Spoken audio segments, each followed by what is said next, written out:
E aí pessoal, tudo bonzinho com vocês? Tudo tranquilo? Tudo bom danado? Pessoal, vamos dar sequência aqui no nosso estudo de Direito Administrativo, falando hoje sobre os servidores estatais civis. Na última aula a gente falou dos agentes públicos enquanto gênero, vimos quais são as espécies e hoje nós vamos detalhar uma dessas espécies que são os servidores estatais civis, tá bom? O que a gente vai falar hoje? Basicamente dos regimes de admissão na administração pública. Lembrando, pessoal, que se você ainda não é inscrito no canal, chegue aí, se inscreva, aproveite e acione aí o sininho das notificações e já chegue esmagando também no like, dando aquela dedada boa no like. Se quando terminar o vídeo você não gostar, aí você dá o dislike, mas por enquanto deixe logo o like aí reservado, tá bom? Vamos lá, pessoal, vamos passar para o nosso conteúdo da aula de hoje, servidores estatais civis.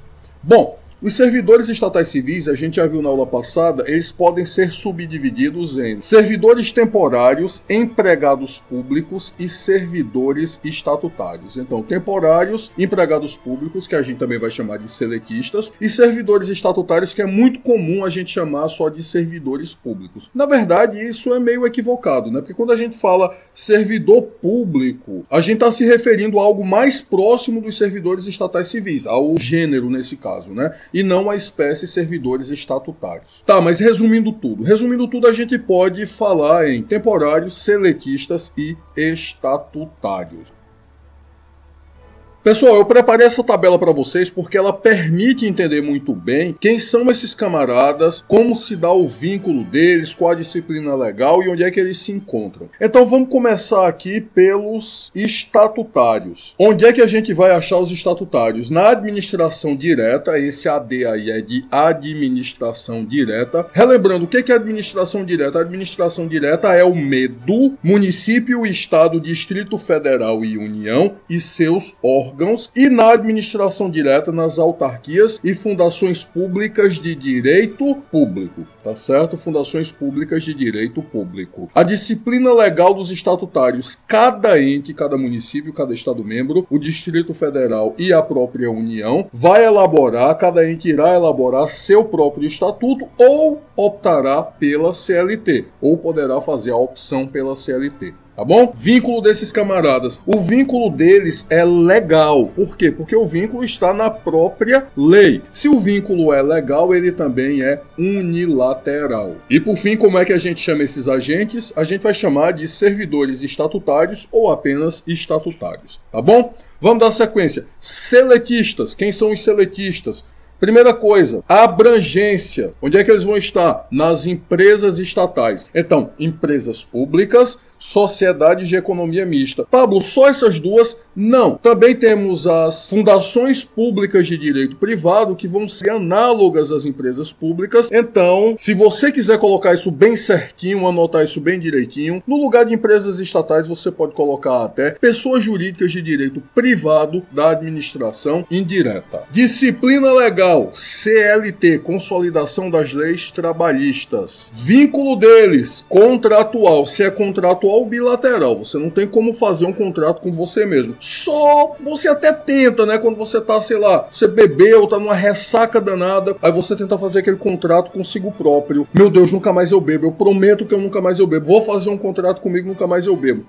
Não dura nem até o outro final de semana, você já tá tomando uma de novo. O vínculo contratual dos seletistas, portanto, vai ser bilateral. E quem são os agentes? Os empregados públicos, também conhecidos como seletistas. E por fim, os temporários. Onde é que a gente vai encontrar esses camaradas? Qual a abrangência deles? Administração direta ou administração indireta? Tá, Pablo, e por que eles estão ou eles podem estar tanto na administração direta quanto na administração indireta? O que são esses temporários, afinal? Pessoal, a Constituição Federal, no seu artigo 37, inciso 9, vai dizer que a lei estabelecerá os casos de contratação por tempo determinado para atender a necessidade temporária de excepcional interesse público. Necessidade temporária de excepcional interesse público. O que acontece aqui? Você precisa do agente e você não tem tempo ou não tem condições de fazer o concurso público. Você precisa para ontem e não tem tempo ou não tem condições de fazer o concurso público. Não é viável fazer o concurso público. Qual a solução? Contratação de temporários. Pablo, e qual é a lei que rege isso? No caso da União, a Lei 8.745 de 1993. No caso dos Estados-membros e municípios, haverão leis próprias que, via de regra, são muito parecidas com a lei federal.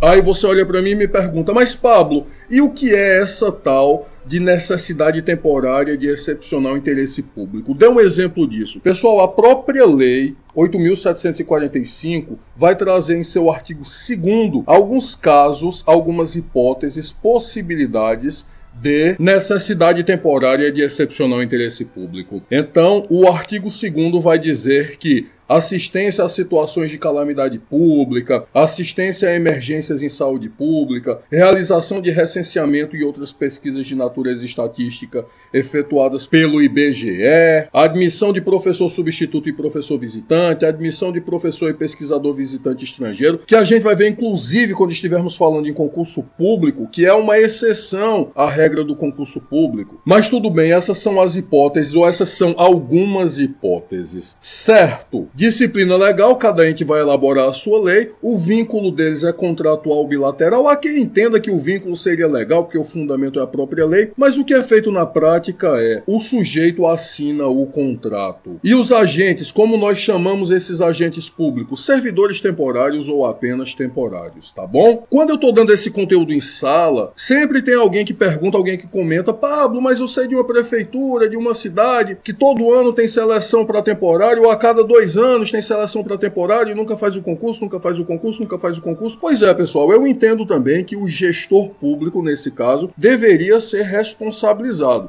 Infelizmente, muitos municípios e até mesmo estados-membros, em sua administração indireta, uma universidade estadual aqui perto da gente, acaba adotando esse expediente de fazer sucessivas seleções para temporários e não abrir o concurso para efetivo. Isso está certo? Isso é procedente? Isso é correto? Não, na minha humilde opinião, não. E acho inclusive que isso é inconstitucional. Isso é um desrespeito ao que prevê a Constituição no artigo 37, inciso 2, que traz a regra do concurso público, e 37, parágrafo 2º, que traz a possibilidade de responsabilização do agente pelo não cumprimento do inciso 2, ou seja, pelo não cumprimento da regra do concurso público. Bom, mas tudo bem. Pablo, você vai falar o que são empregos públicos, cargos públicos, função pública, essa coisa toda? Esse é o tema da nossa próxima aula, acesso a cargo, emprego e função pública, mas eu já posso antecipar aqui para vocês que empregos públicos são núcleos de encargos de trabalho permanentes a serem preenchidos por empregados públicos, devidamente, claro, aprovados em concurso público. E esses núcleos de encargos de trabalho são regidos pelas leis trabalhistas. E o que é que são cargos públicos? Cargos públicos, a gente tem a definição legal. A Lei 8.112/90, em seu artigo 3º, vai dizer que são conjuntos de atribuições e responsabilidades que são previstas na estrutura organizacional e devem ser cometidas a servidor. E aí no futuro a gente vai falar de cargos efetivos, vitalícios, cargos em comissão, isso tudo a gente vai abordar, tá bom? E função pública, o que seria função pública? Função pública é um conjunto de atividades atribuídas a um cargo ou emprego público. E aí eu já aproveito e deixo uma perguntinha para casa, uma perguntinha para você estudar. Me diz uma coisa, será que pode existir uma função sem cargo,